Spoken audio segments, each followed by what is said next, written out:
آدم علیہ السلام کی اپنی پسلی سے اللہ رب العزت نے ان کی بیوی حضرت حوا کی تخلیق فرمائی۔ اب یہ جوڑی مکمل ہو گئی۔ وَمِنْ آيَاتِهِ أَنْ خَلَقَ لَكُم مِّنْ أَنفُسِكُم، اللہ کی نشانیوں میں سے یہ نشانی ہے کہ اس نے تم ہی سے تمہاری جوڑی مکمل کی۔ آدم علیہ السلام سے ان کی بیوی کو بنایا۔ اب ظاہر ہے کہ آدم علیہ السلام سے ان کی بیوی کو پیدا نہیں فرمایا بلکہ تخلیق فرمایا۔ آدم علیہ السلام کی تخلیق فرمائی اور ان سے ان کی بیوی کی تخلیق فرمائی۔ اس طرح ایک جوڑی مکمل ہو گئی، اور آج مشرق و مغرب، شمال و جنوب، اس پورے کرۂ ارضی پر جتنے بنی نوع انسان آباد ہیں وہ سارے کے سارے اسی ایک جوڑی کی اولاد ہیں۔ اللہ رب العزت نے جوڑی بنائی اور اس جوڑی کو ایک دوسرے میں سے پیدا کرنے کا فلسفہ کیا بیان فرمایا؟ لِتَسْكُنُوا إِلَيْهَا، تاکہ مرد اپنی بیوی سے سکون حاصل کرے۔ اب مرد اپنی بیوی سے سکون اس لیے حاصل کرتا ہے کہ وہ اس کی نسل، اس کی جنس انہی کی اپنی ہم جنس ہے۔ اگر بیوی کسی اور جنس سے ہوتی تو ظاہر ہے کہ زبان یار من ترکی و من ترکی نمی دانم، کہ میرے یار کی زبان ترکی ہے، مجھے ترکی نہیں آتی، زندگی کا مزہ نہیں بنتا تھا۔ اللہ رب العزت نے ایک ہی نسل، ایک ہی شکل، وہ عورت ہے وہ مرد ہے، لیکن مکمل ڈھانچہ ایک جیسا، اور جو خصوصیات نسوانی ہیں وہ اس میں موجود ہیں۔ نزاکت ہے، حسن ہے، جمال ہے، شرم ہے، حیا ہے، اور کچھ خصوصیات مردوں کے لیے ہیں، جرأت ہے، جوانی ہے، طاقت ہے، محنت کشی ہے۔ اللہ رب العزت نے ہر کسی کو اس کا اپنا میدان مہیا فرمایا، اور ان کی آپس میں محبت پیدا کر دی، ان کی آپس میں محبت بنا دی۔ ہم دیکھتے ہیں کہ لڑکی شمال سے ہے، لڑکا جنوب سے ہے، لڑکی مشرق سے ہے، لڑکا مغرب سے ہے، لڑکی کسی ملک کی، لڑکا کسی ملک کا، کوئی پہلے جانتا تک نہیں ہوتا، خاندانوں کی، ماں باپ کی ملاقات نہیں ہوتی، اچانک ایک رشتہ قائم ہوتا ہے، اور جب کلمہ پڑھ دیا جائے، خطبہ مسنونہ پڑھ کر ان دونوں میں ایجاب و قبول نکاح کا سلسلہ قائم ہو جائے، اللہ رب العزت ان کا اتنا مضبوط رشتہ بنا دیتا ہے کہ اب ان میں سے جیسے کہتے ہیں کہ ہوا بھی نہیں گزر سکتی۔ اللہ رب العزت کا یہ انتظام ہے کہ میاں اور بیوی کو بہت ہی قریبی رشتہ، انتہائی مضبوط رشتہ بنایا، اور اسے اپنی ایک نعمت اور ایک نشانی قرار دیا۔ وَمِنْ آیَاتِهِ، یہ اس کی آیات میں اللہ کی نشانیوں میں سے نشانی ہے۔ کہیں بیوی کالی شوہر گورا، کہیں بیوی گوری شوہر کالا۔ اللہ رب العزت جب کسی کو میاں بیوی بنا دیتا ہے، ان میں ایسا تعلق پیدا کر دیتا ہے کہ وہ تعلق اگر کوئی توڑنا بھی چاہے تو وہ آسانی سے توڑ نہیں سکتا۔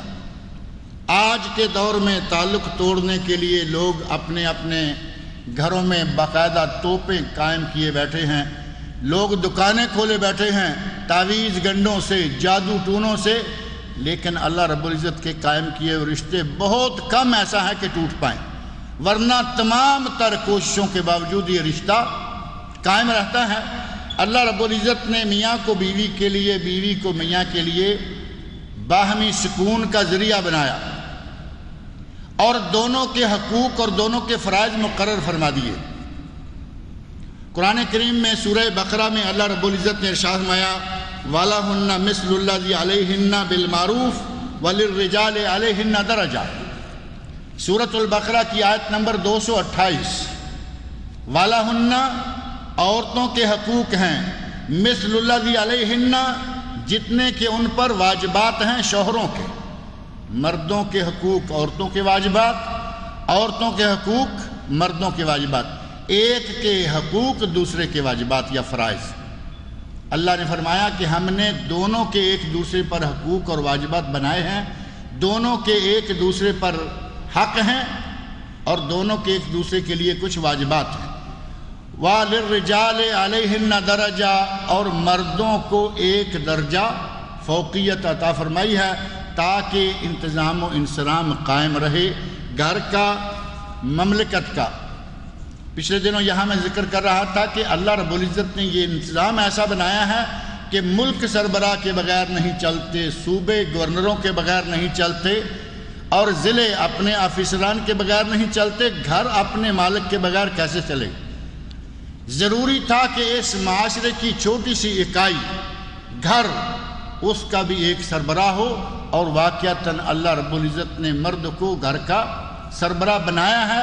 اور نبی صلی اللہ علیہ وسلم نے فرمایا کلکم راعٍ وکلکم مسئول عن رعیتہ، تم میں سے ہر شخص مسئول ہے، ہر شخص نگران ہے، ہر شخص چرواہا ہے۔ راعٍ کا معنی دراصل چرواہا ہوتا ہے، اور جتنے لوگ اس کے زیر دست ہیں وہ ان سب کے بارے میں جواب دہ ہے۔ اس سے سوال کیا جائے گا، پوچھا جائے گا کہ تو نے اپنے زیر دست لوگوں کے بارے میں کیا کیا۔ گھر کا سربراہ نبی صلی اللہ علیہ وسلم نے مرد کو قرار دیا، بچوں کے لیے سربراہ عورت کو قرار دیا، اور حاکم کو ملک کا سربراہ قرار دیا۔ ہر کوئی اپنی اپنی ذمہ داریاں پوری کرے، اپنے اپنے فرائض ادا کرے، اور جو اس کو حقوق مہیا ہیں وہ اپنے حقوق حاصل کرے۔ ہمارے معاشرے میں خاص طور پر جو سب سے چھوٹی اکائی ہے خاندان، خاندان میں اور گھر میں شوہر کو اپنے حقوق حاصل کرنے کا جنون ہے۔ ہر شوہر کو، ہر شوہر میں یہ بیماری ہے کہ وہ سمجھتا ہے میں سربراہ خاندان ہوں، میں شوہر ہوں، اللہ نے مجھے قوامیت دی ہے۔ اس میں کوئی شک نہیں، الرجال قوامون علی النساء، مرد عورتوں پر قوام ہیں، سربراہ ہیں، لیکن اس کا یہ معنی تو نہیں ہے کہ ہمیشہ اپنے حقوق طلب کرتا رہے، اور جہاں فرائض کی، ذمہ داری کی، واجبات کی بات آئے تو وہاں ناک پھلا کے کھڑا ہو جائے کہ نہیں جی میں تو شوہر ہوں، میں تو مرد ہوں، میں تو سربراہ ہوں۔ نبی اکرم صلی اللہ علیہ وسلم نے ارشاد فرمایا سب سے بہترین شخص وہ ہے جو اپنے گھر والوں کے لیے بہترین۔ باہر سے شوہر آئے، گھر میں بیوی ایک کونے میں سہمی کھڑی ہے، بچے دوسرے کونے میں سہمے ہوئے پڑے ہیں، گھر میں کیا کوئی بلا آ گئی ہے؟ گھر میں شوہر آئے، گھر میں باپ آئے، گھر والوں کو خوشی محسوس ہونی چاہیے، انہیں سکون محسوس ہونا چاہیے۔ ہم نے ایک ایسا رنگ اختیار کر لیا ہے کہ خوشی سکون تو دور کی بات ہے، گھر میں آنے پر بچے تھر تھر کانپنا شروع ہو جاتے ہیں، یوں ہی لگتا ہے کہ جیسے کوئی جن یا دیو گھر میں داخل ہو گیا۔ نبی اکرم صلی اللہ علیہ وسلم نے ارشاد فرمایا خیرکم خیرکم لأہلہ وأنا خیرکم لأہلی، تم میں سے بہتر وہ نہیں ہے جو باہر لوگوں کے ساتھ ہنستا پھرے، کھیلتا پھرے، محفلوں کو زعفران زار بنائے پھرے، اور جیسے ہی گھر میں آئے تو گھر والے گھبرا جائے۔ نہیں، تم میں سے بہترین وہ ہے جو گھر والوں کے لیے بہترین ہے۔ اور فرمایا انا خیر لأہلی یا خیرکم لأہلی، تم سب میں سے میں اپنے گھر والوں کے لیے بہترین ہوں۔ اور نبی صلی اللہ علیہ وسلم اپنے گھر والوں کے لیے بہترین کس طرح تھے؟ گھر کے اندر ہیں، بیوی مصروف ہے، دیکھا کپڑے کو کوئی ٹانکا لگانے والا ہے، سوئی دھاگا پکڑا، ٹانکا لگا لیا۔ اگر کسی نے 2 بیویاں کرنی ہیں تو عدل کے ساتھ، انصاف کے ساتھ۔ نبی صلی اللہ علیہ وسلم دعائیں کیا کرتے تھے، اللہم اے اللہ یہ میری تقسیم ہے، اے اللہ یہ میری تقسیم ہے کہ میرے پاس 9 بیویاں ہیں، میں 9 بیویوں میں سے کبھی کسی کے ساتھ زیادتی نہیں کرتا، ہر رات میری دوسری جگہ ہوتی ہے تاکہ سب کو مکمل انصاف ملے۔ اور فرمایا اے اللہ مجھے اس معاملہ میں نہ پکڑنا، تملک ولا املک، جس کا مالک تو ہے میں نہیں۔ اور وہ کیا تھا؟ دل۔ اے اللہ دل کے معاملے میں میرا مواخذہ نہ کرنا کہ میری رغبت، میرا دل تھوڑا کسی طرف مائل ہے تو وہ تیرے ہاتھ میں ہے، وہ میرے ہاتھ میں نہیں۔ نبی صلی اللہ علیہ وسلم اللہ سے معافیاں مانگیں، اللہ سے دعائیں مانگیں کہ اے اللہ ظاہری تقسیم میں نے عدل و انصاف سے مکمل کام لیا ہوا ہے، اور جو باطنی معاملہ ہے وہ تیرے ہاتھ میں ہے۔ نبی صلی اللہ علیہ وسلم اگر 2 بیویاں کوئی کرے تو اس کے لیے آپ نے یہ تعلیم دی کہ وہ ہمیشہ عدل و انصاف سے، کھانے میں عدل، پینے میں عدل، پہننے میں عدل، رہائش میں عدل، نان و نفقہ مکمل عدل و انصاف کے ساتھ ہونا چاہیے۔ نبی صلی اللہ علیہ وسلم کے عدل و انصاف کا یہ عالم تھا کہ اگر کہیں سفر میں نکلتے، غزوہ ہے، جنگ ہے، یا کوئی بھی کسی حاجت کا سفر ہے، تو نبی اکرم سفر میں نکلتے وقت قرآن اندازی کیا کرتے تھے۔ ہمارے یہاں قرآن اندازی کا تصور تک کہیں سننے میں نہیں آتا کہ کسی شوہر نے کبھی بیویوں میں تعلق کے لیے، بیویوں کو باہر ساتھ لے جانے کے لیے قرآن اندازی کی ہو، بلکہ کئی ہمارے اپنی جان پہچان میں لوگ ہیں، 2 3 بیویاں ہیں، ایک ہمیشہ سعودی عرب میں، ایک ہمیشہ UAE میں، ایک ہمیشہ قطر میں، جو جہاں رہتا ہے، ایک ہمیشہ ساتھ اور دوسری ہمیشہ ملک میں۔ اور کبھی کوئی قریبی جان پہچان والا پوچھ ہی بیٹھتا ہے نا، عام آدمی کو تو ضرورت نہیں پڑتی کہ کیوں بھی ایسا کرتے ہو، لیکن کچھ لوگ ہیں، جان پہچان ہے، تعلقات ہیں، بے تکلفی ہے، کہاں حضرت کیا بات ہے، ہمیشہ ایک ہی محترمہ ساتھ رہتی ہیں، تو ایک گھڑا گھڑایا بہانہ ہمارے پاس موجود ہے، نہیں وہ ذرا بیمار شمار رہتی ہے۔ اس بیچاری کو ہمیشہ بیمار رکھنا ہے کہ وہ بیمار رہتی ہے، اس لیے وہ ساتھ آنے کے لیے تیار نہیں، جبکہ نبی صلی اللہ علیہ وسلم اگر کہیں سفر پر نکلتے تو باقاعدہ قرآن اندازی کرتے، ٹاس کیا جاتا، 9 بیویاں ہیں، ان 9 میں سے سفر میں کون جائے گی، یہ نہیں کہ کسی ایک کو ساتھ لیا، بغل میں لگایا اور چل دیے۔ نبی اکرم صلی اللہ علیہ وسلم باقاعدہ قرآن اندازی کرتے، ٹاس کرتے، جس کا نام نکل آتا اسے اس سفر میں ساتھ لے کے جاتے تھے۔ وہ عدل و انصاف آج مسلمانوں میں مطلوب ہے، جو کہ کہیں نظر نہیں آتا۔ بہت شاذ و نادر ایسے بندے ہوں گے جو اس عدل نبوی کو اپنے گھر میں قائم کیے ہوئے، ورنہ اپنی مرضی سے جائز ہے 2 2 3 3 4 4، اللہ رب العزت نے قرآن کریم میں فرمایا ہے 2 2 3 3 4 4 شادیاں کرو، کر سکتے ہو۔ نبی صلی اللہ علیہ وسلم ٹاس کرتے، جس بیوی کا نام نکلتا قرآن اندازی میں اس کو سفر میں ساتھ لے کے جاتے۔ ایک سفر میں ام المومنین حضرت عائشہ صدیقہ رضی اللہ عنہا نبی اکرم صلی اللہ علیہ وسلم کے ساتھ ہیں، راستے میں ایک جگہ حضرت عائشہ رضی اللہ عنہا سے مخاطب ہو کر فرماتے ہیں، عائشہ میرے ساتھ دوڑ لگاتی ہو؟ اپنی بیویوں کا دل جیتنے کے لیے نبی اکرم صلی اللہ علیہ وسلم کھانا کھاتے وقت اس انداز سے کھانا کھایا کرتے تھے کہ بیوی نے بوٹی اٹھائی، ہڈی بڑا پیس اٹھایا، اس میں سے کچھ کاٹا اپنے دانتوں کے ساتھ، وہ بڑی بوٹی ہے اسے واپس رکھ دیا، نبی صلی اللہ علیہ وسلم وہی بوٹی اٹھاتے، وہیں سے پکڑ کر کاٹ کر کھاتے جہاں سے کاٹ کر بیوی نے کھایا ہوتا۔ بیوی کو یہ احساس ہوگا کہ میرا شوہر چھوت چھات کا، جھوٹے میٹھے کا قائل نہیں۔ اور پانی کے لیے پانی کا پیالہ، آج کی طرح گلاس وغیرہ تو نہیں تھے، پیالہ جس میں کافی سارا پانی ہے، ایک دسترخوان پر ایک ہی پانی کا پیالہ پڑا ہے، نبی صلی اللہ علیہ وسلم پیالہ اٹھاتے اور جس جگہ منہ رکھ کے آپ کی بیوی نے پانی پیا ہوتا اسی جگہ منہ رکھ کے نبی اکرم صلی اللہ علیہ وسلم پانی پیتے۔ ایک دسترخوان پر ایک ہی برتن اور ایک ہی جگہ، کہاں نبی اکرم صلی اللہ علیہ وسلم کا یہ عظیم اخلاق، اپنی بیویوں کے ساتھ حسن معاشرت، اور کہاں آج کا مسلمان جو اپنے بیٹوں کو، پوتوں کو، بھتیجوں کو، بھانجوں کو یہ مشورہ دیتا پھرتا ہے کہ دیکھنا بیٹا کہیں بیوی کا جھوٹا میٹھا نہیں کھا لینا۔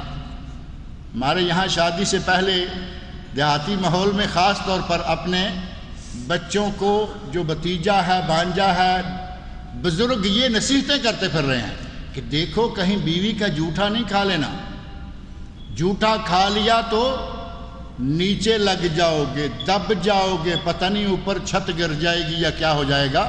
نبی اکرم صلی اللہ علیہ وسلم جھوٹا کھائیں، نبی صلی اللہ علیہ وسلم اپنی بیوی کا جھوٹا پئیں، نبی صلی اللہ علیہ وسلم ایک پلیٹ میں اپنی بیوی کے ساتھ کھانا کھائیں۔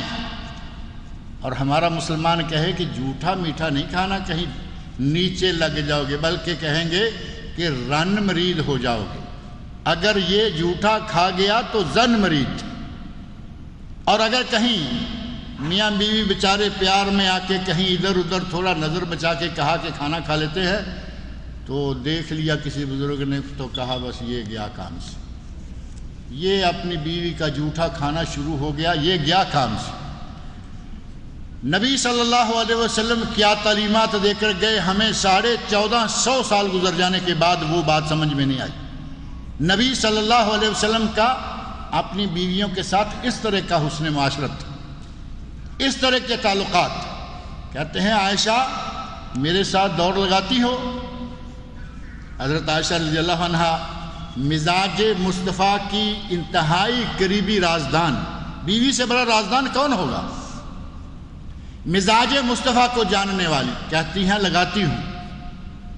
دوڑ لگائی، اور اس وقت حضرت عائشہ رضی اللہ عنہا سے دونوں میاں بیوی دوڑ میں باقاعدہ ایک مقابلہ ہوا ہے، دوڑ لگائی اور حضرت عائشہ رضی اللہ عنہا جو ہیں وہ جیت گئی۔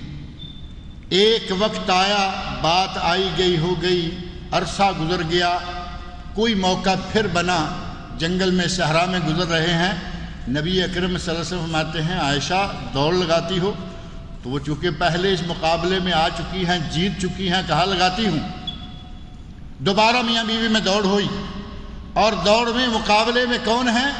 ام المومنین عائشہ رضی اللہ عنہا، اور دوسری طرف سرور کونین محمد الرسول اللہ صلی اللہ علیہ وسلم۔ میاں بیوی میں دوڑ ہوئی، اب حضرت عائشہ رضی اللہ عنہا کی عمر ذرا بڑی، وزن زیادہ، حضرت عائشہ ہار گئیں اور معاملہ الٹ ہو گیا۔ تو نبی اکرم صلی اللہ علیہ وسلم نے یہ بھی نہیں کہا کہ لو آج یہ ہو گیا اور وہ ہو گیا، فرمایا عائشہ ذالک بتلک، دیکھا کبھی پہلے ایک مقابلہ ہوا تھا، آج اس مقابلے کا بدلہ ہم نے چکا دیا۔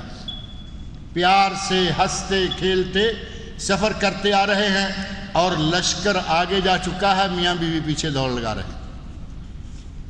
گلی بازاروں میں بیوی کو ننگے لیے پھرنا، بیٹی کو ننگے منہ لیے پھرنا، اپنے بہو بیٹیوں کو کوئی وہ سلسلہ ہی نہیں رہا۔ شرم و حیا نام کی چیزیں بہت کم ہوتی جا رہی ہیں، مغربی کلچر چھایا جا رہا ہے، مسلمانوں پر مغربی کلچر چھاتا جا رہا ہے، جو کچھ وہ کر رہے ہیں وہی لائن ہم بھی لے رہے ہیں۔ نبی صلی اللہ علیہ وسلم نے اپنی بیوی کے ساتھ حسن سلوک کا حکم دیا، حسن سلوک کر کے دکھایا، لیکن ادب، احترام، پردہ، حیاداری، ان سب امور کو سامنے رکھ کر آج بھی ہمارے لیے یہ ضروری ہے کہ ہم اپنی بیویوں کے ساتھ حسن سلوک سے پیش آئیں۔ نبی صلی اللہ علیہ وسلم فرماتے ہیں کہ میں تم سے سب سے زیادہ اپنے گھر والوں کے لیے اچھا ہوں، مانا یہ کہ تم بھی سارے اپنے گھر والوں کے لیے اچھے بنو، اولاد کے لیے اچھے بنو، بیوی کے لیے اچھے بنو، اپنے والدین کے لیے اچھے بنو، جس کے جو حقوق ہیں ان سب کو ادا کرو، اور جس کے آپ پر فرائض ہیں ان فرائض کی ادائیگی کرو۔ اگر یہ سلسلہ سارے اپنی اپنی ذمہ داری سے پورا کریں، رات کو شوہر اٹھا، اللہ کے لیے اس نے قیام کرنا چاہا، 2 4 6 رکعتیں پڑھی، دیکھا کہ ساتھ بیوی ہے، نہیں اٹھی، نبی صلی اللہ علیہ وسلم فرماتے ہیں کہ اللہ تعالیٰ رحمت فرمائے ان میاں بیوی پر۔ شوہر اٹھا، تہجد پڑھنے لگا، تھوڑی دیر کے بعد بیوی کو اٹھایا، نہیں اٹھی، پانی کا ایک چھینٹا مار دیا تاکہ ذرا ہوش آ جائے، بیدار ہو جائے۔ بیوی اٹھی، اس نے بھی نماز پڑھ لی۔ کبھی ایسا ہوا کہ بیوی پہلے اٹھ گئی اور اس نے تہجد کی نماز پڑھنا شروع کی، کچھ تھوڑے سے عرصے کے بعد دیکھا کہ شوہر نامدار نہیں اٹھ رہے، اس نے شوہر کو اٹھایا، اگر شوہر بھی اٹھ گیا تو فابہا، اور اگر تھوڑے عرصے کے بعد تک بھی نہیں اٹھا تو بیوی نے شوہر پہ چھینٹا مارا اور وہ بھی اٹھ گیا اور اس نے بھی تہجد کی نماز پڑھی۔ یہ صحیح حدیث میں نبی صلی اللہ علیہ وسلم مومنوں کی صفت بیان کر رہے ہیں۔ اور آج مومن کی شکل کیا ہے؟ بیوی اٹھ گئی، نماز پڑھ رہی ہے، اس نے شوہر کو اٹھانا چاہا تو پہلے سے دھکے مارنا شروع کر دیے۔ اب جو شوہر صرف آواز دینے سے ہی ناک بجویں چین بجبیں ہو رہا ہے، اس پہ اگر چھینٹا مار دے گی تو کیا بنے گا؟ وہ بیچاری اپنی ہڈی پسلی نہ تڑوا بیٹھے۔ ہمیں اپنے اخلاق کا یہ سارا علم ہے کہ ہم کتنے پانی میں ہیں، بیویاں بیچاری بھی اپنے آپ کو بچانے کے لیے اس قسم کی سنتوں پہ عمل نہیں کرتی، حالانکہ چاہیے کہ بیوی اپنے شوہر کو اٹھائے، شوہر اپنی بیوی کو اٹھائے اور دونوں مل جل کر اللہ کی عبادت کریں۔ تو اللہ نبی اکرم صلی اللہ علیہ وسلم فرماتے ہیں کہ اللہ رب العزت ان میاں بیوی پر رحمتیں نازل فرماتا ہے، ان پر خوش ہوتا ہے۔ ہمیں چاہیے کہ میاں بیوی اپنے دونوں حقوق، شوہر ہمیشہ حقوق کا مطالبہ نہ کرتا رہے، اپنے فرائض بھی ادا کرے، جو ذمہ داریاں شوہر کی ہیں وہ بھی ادا کرے۔ نبی اکرم صلی اللہ علیہ وسلم نے ذمہ داریاں ادا کر کے 9 بیویاں گھر میں تھیں، عدل و انصاف کی انتہا تھی۔ حضرت عمر فاروق رضی اللہ عنہ اس پورے جہان میں نبی صلی اللہ علیہ وسلم کے بعد، حضرت ابو بکر صدیق رضی اللہ عنہ کے بعد، زہرا کے انبیاء کے بعد انتہائی افضل انسان وہ عمر فاروق، جن کی جلالت شان کا یہ عالم تھا کہ نبی صلی اللہ علیہ وسلم فرماتے ہیں عمر اے ابن الخطاب، اے ابن خطاب تم کیا ہو کہ جس راستے سے تم جا رہے ہوتے ہو اگر کہیں اس راستے میں شیطان بھی ہو تو تمہیں دیکھ کے بھاگ جاتا ہے۔ اللہ نے اتنا رعب دیا ہوا ہے۔ ایک آدمی ان کی خلافت کے زمانہ میں اپنی بیوی کی شکایت لے کر آیا کہ بیوی آگے سے بولتی ہے۔ کوئی اچھا ہی وقت تھا کہ بیوی آگے سے بولتی تھی، اور آج بھی کافی اچھا وقت آیا ہوا ہے، بیویاں بولتی ہیں۔ آج بھی زمانہ پلٹا ہوا ہے، بیویاں بولتی ہیں۔ عمر فاروق رضی اللہ عنہ کے زمانے میں ایک صحابی آ رہے ہیں کہ میں امیر المومنین سے جا کے شکایت کرتا ہوں کہ امیر المومنین میری بیوی آگے سے بولتی ہے، یعنی جواب دیتی ہے، کبھی کسی بات کو نہیں مانتی۔ دیکھا عمر فاروق کے گھر کے قریب پہنچے تو دیکھا کہ اندر سے آواز آ رہی ہے، بیوی بول رہی ہے اور عمر فاروق خاموش ہے۔ کیا کرتے اب؟ دروازے پہ آئے، آواز سنی، کان لگایا، کہا کہ نہیں یہ تو میری ہی طرح کا معاملہ ہے، واپس چل دی۔ جیسے ہی وہ واپس پلٹے، حضرت عمر فاروق رضی اللہ عنہ تھوڑی دیر گھر میں پڑے رہے، خاموش رہے، اٹھے اور باہر نکلے۔ باہر نکل کے دیکھا کہ میرے گھر سے کوئی آدمی پلٹ کے جا رہا ہے، آواز لگائی، یا اخ العرب، اے میرے بھائی کیا بات ہے؟ آدمی کھڑا ہوا، کیوں آئے تھے اور کیوں جا رہے ہو بغیر مجھ سے ملے؟ تو کہا امیر المومنین میں تو آیا تھا شکایت کرنے کے لیے کہ میری بیوی آگے سے جواب دیتی ہے، اور میں نے دیکھا کہ آپ کی حالت بھی میری ہی طرح ہے، گھر کے اندر آپ امیر المومنین نظر نہیں آئے مجھے، گھر میں بیوی بول رہی تھی، آپ کی آواز نہیں آئی تو میں واپس چل دیا تھا۔ تو امیر المومنین حضرت عمر فاروق رضی اللہ عنہ جو نبی اکرم صلی اللہ علیہ وسلم کے زیر سایہ تربیت پا چکے ہیں، وہ امیر المومنین جنہوں نے نبی صلی اللہ علیہ وسلم سے تعلیمات لے کر اپنے اوپر نافذ کر رکھی، چاہے کچھ بھی ہیں، لیکن نبی صلی اللہ علیہ وسلم فرماتے ہیں خیرکم خیرکم لأہلہ، تم میں سے بہترین وہ ہے جو گھر والوں کے لیے بہترین ہے۔ تو عمر فاروق رضی اللہ عنہ نے اپنے گھر والوں کے لیے بہترین بن کے دکھایا، مسلمانوں کے لیے بہترین تھے، کافروں کے لیے وہ کھلی ننگی تلوار تھے، لیکن مسلمانوں کے لیے سب کے لیے بہترین۔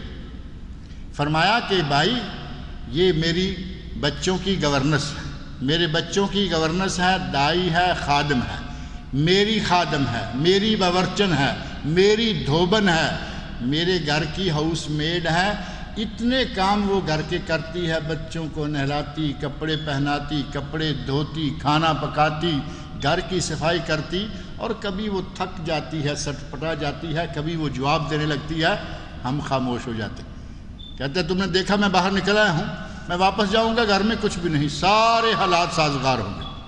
کہا کبھی کبھی تم بھی برداشت کر لیا کرو۔ حضرت عمر فاروق جیسا عظیم انسان جن کے رعب و دبدبہ کا یہ عالم ہے کہ کائنات میں کافر آج کہہ رہے ہیں کبھی ایک عمر فاروق مسلمانوں میں اور ہو جاتا تو ساری دنیا پر اسلام ہی اسلام ہوتا، یہ کافروں کے اقوال۔ اگر کبھی ایک عمر اور مسلمانوں میں ہو جاتا تو ساری دنیا سے کفر ختم ہو جاتا۔ وہ انسان اپنی بیوی کے سامنے بڑے آرام سے بیٹھا ہوا ہے، بیوی بول رہی ہے، ان کو معلوم ہے کہ بیوی کے بہت سارے کام ہیں گھر کے اندر جن میں کبھی وہ تھک کر تھوڑی سی گرم ہو جاتی ہے، کوئی بات نہیں، کچھ لو اور کچھ دو، گھر کے اندر بیوی سے کمپرومائز کرنا سیکھیے۔ یہ بڑے بڑے لوگ یہ بڑے بڑے لوگ جن کے مقابلے میں قیامت تک اب کوئی نہیں آنے والا، وہ سارے لوگ اپنے گھروں میں اتنا بہترین ماحول بنائے ہوئے تھے، ہمیں بھی وہ ماحول بنانا چاہیے۔ اللہ رب العزت سے دعا ہے کہ ہمیں اپنے گھروں میں اپنے اہل و عیال کے لیے، بچوں کے لیے، بیویوں کے لیے بہترین شوہر اور بہترین باپ بننے کی توفیق عطا فرمائے۔